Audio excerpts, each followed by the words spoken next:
प्यारे बच्चों, सुप्रभात। अभी तक हमने हमारी हिंदी पाठ्य पुस्तक क्षितिज के 3 पाठ कबीर, ललित गद्य व लासा की ओर पढ़े। अब हम हिंदी व्याकरण पढ़ेंगे। व्याकरण में सबसे पहले हम अर्थ के आधार पर वाक्य भेद पढ़ेंगे। इसके लिए सबसे पहले हम यह जानेंगे कि वाक्य क्या है। जैसे कि हम जानते हैं, भावों व विचारों का आदान प्रदान भाषा के माध्यम से होता है। आपने पिछली कक्षाओं में भी पढ़ा कि भाषा की सबसे छोटी इकाई वर्ण होती है और सबसे बड़ी इकाई वाक्य होती है। परंतु वाक्य कहते किसे हैं? शब्दों का सार्थक समूह जो व्यवस्थित हो तथा पूरा आशय प्रकट कर सके, वह वाक्य कहलाता है। या दूसरे शब्दों में हम यह भी कह सकते हैं कि विचार को पूर्ण रूप से व्यक्त करने वाले शब्द समूह को वाक्य कहते हैं। इसके लिए उदाहरण है, जैसे महेश मेरा भाई है, भगवान सबका भला करे आदि। अब हम ये पढ़ेंगे कि वाक्य के अंग कितने होते हैं।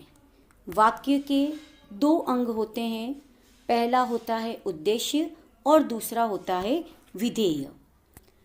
उद्देश्य किसे कहते हैं? वाक्य में जिसके बारे में कुछ कहा जाए वही उस वाक्य का उद्देश्य है।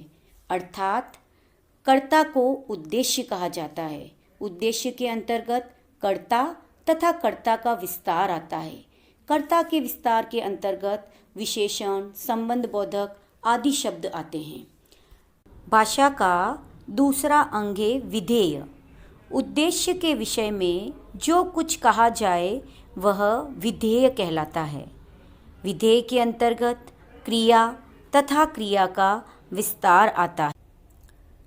उद्देश्य और विधेय को हम निम्न उदाहरण के माध्यम से समझेंगे।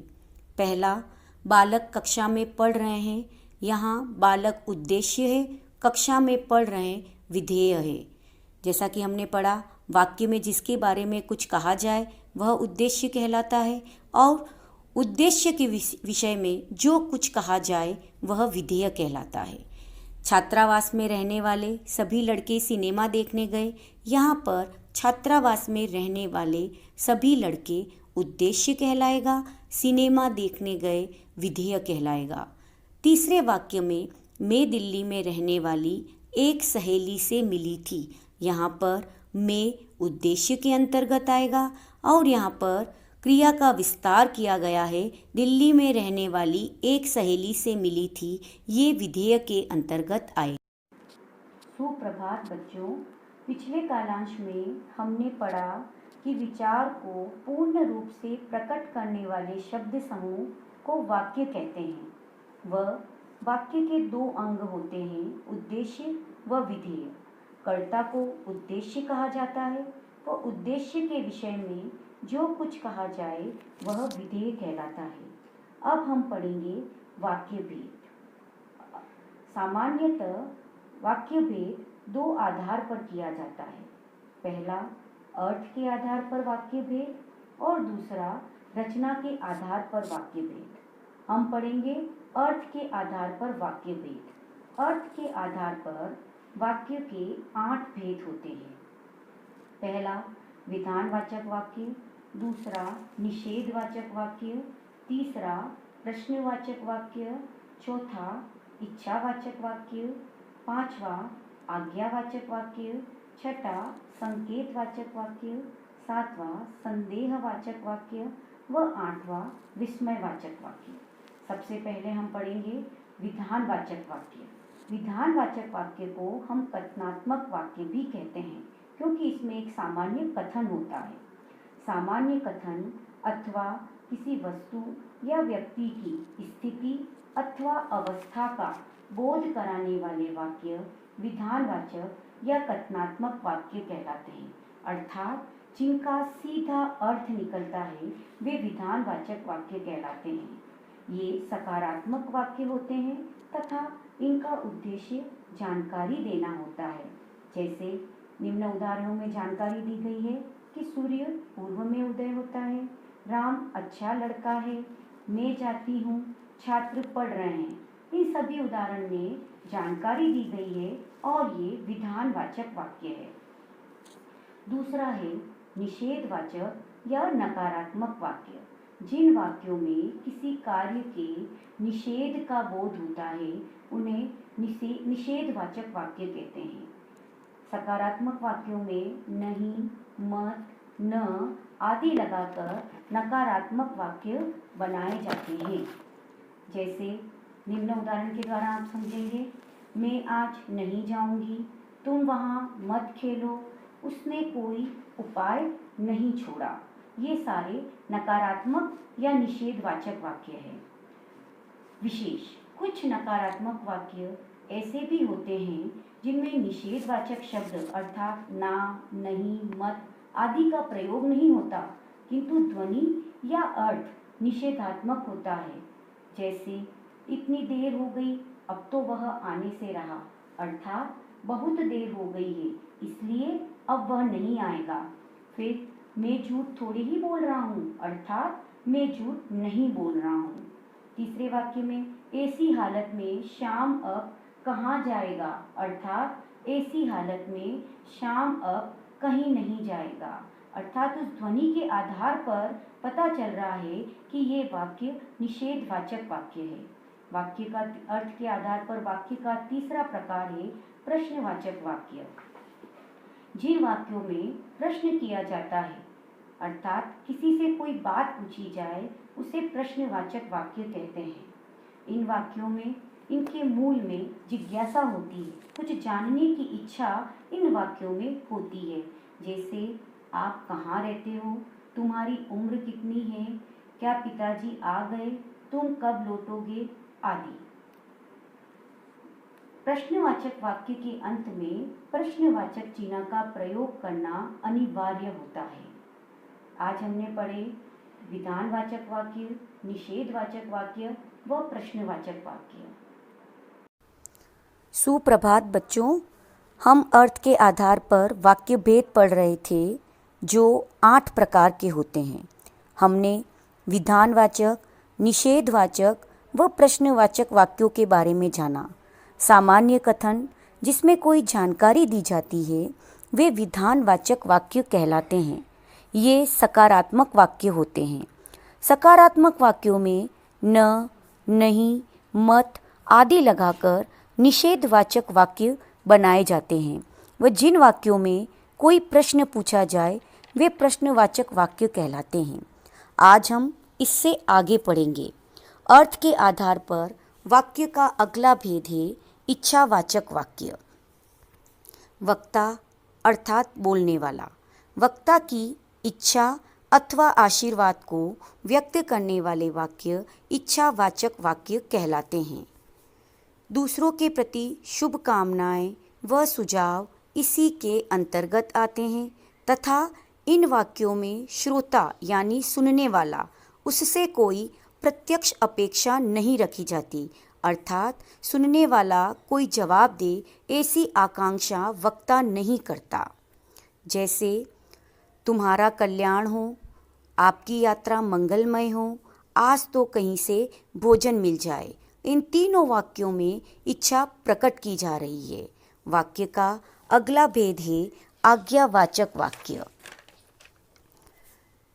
इन्हें आज्ञार्थक या विधिवाचक वाक्य भी कहते हैं। जिन वाक्यों में आज्ञा, निर्देश, प्रार्थना अथवा विनय आदि का भाव हो उन्हें आज्ञावाचक वाक्य कहा जाता है। जैसे कृपया पत्र का उत्तर शीघ्र देना, यहाँ विनय किया गया है।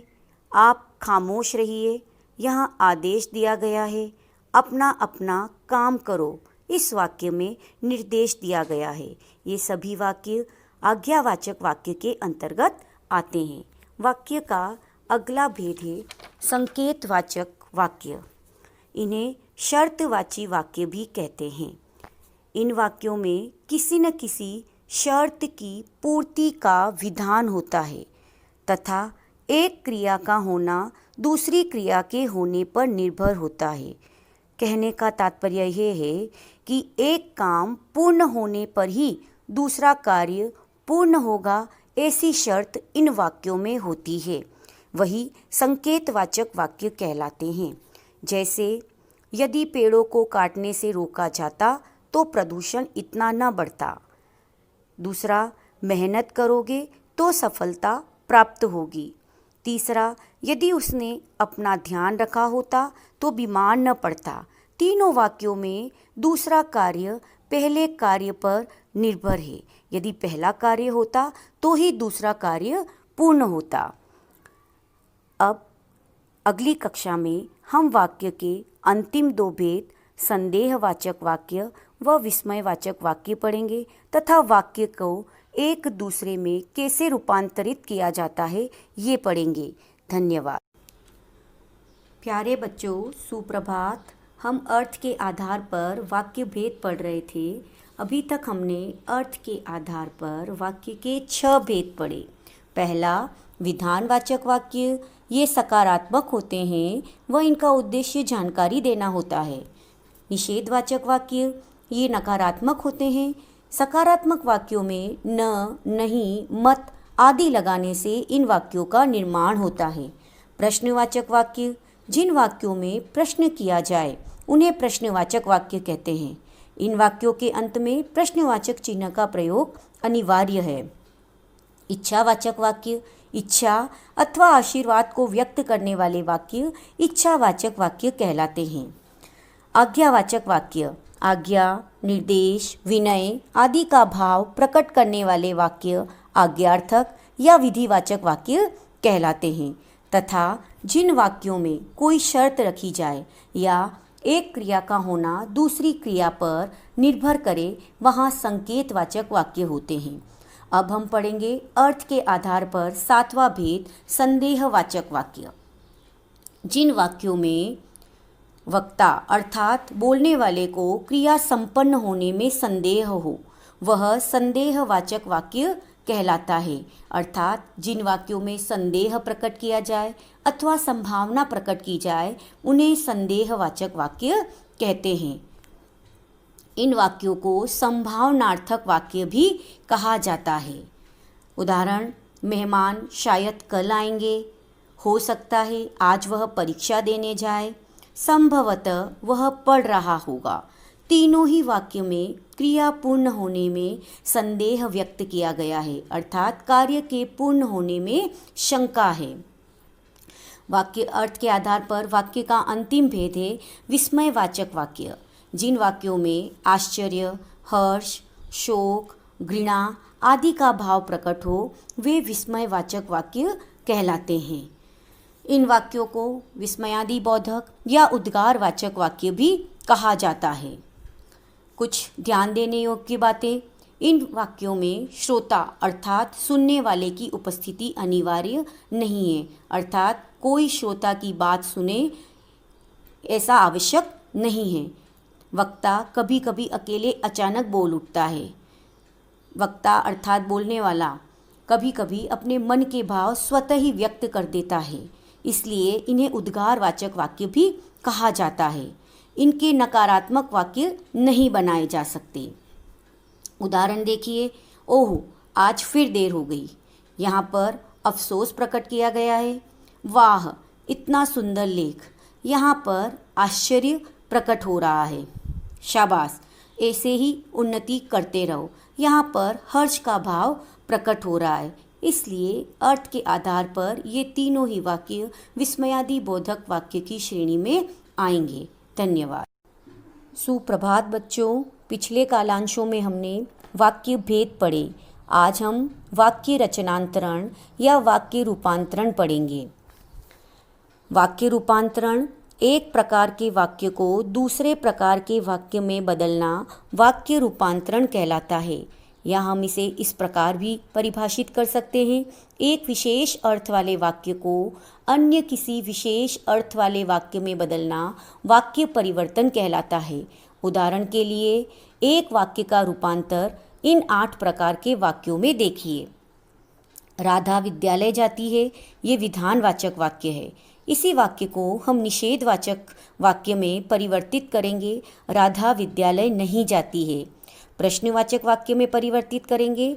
राधा कहाँ जाती है। इच्छावाचक वाक्य में परिवर्तित करने पर इसका रूप होगा काश राधा विद्यालय जाती। राधा विद्यालय जाओ यहाँ पर आज्ञा दी गई है, इसलिए ये आज्ञार्थक वाक्य कहलाएगा। यदि पिताजी कहते तो राधा विद्यालय अवश्य जाती। यहाँ शर्त प्रकट की गई है, इसलिए ये शर्तवाची या संकेतवाचक वाक्य कहलाएगा। शायद राधा आज विद्यालय जाए, यहाँ संदेह प्रकट किया गया है, इसलिए ये संदेहवाचक वाक्य कहलाएगा।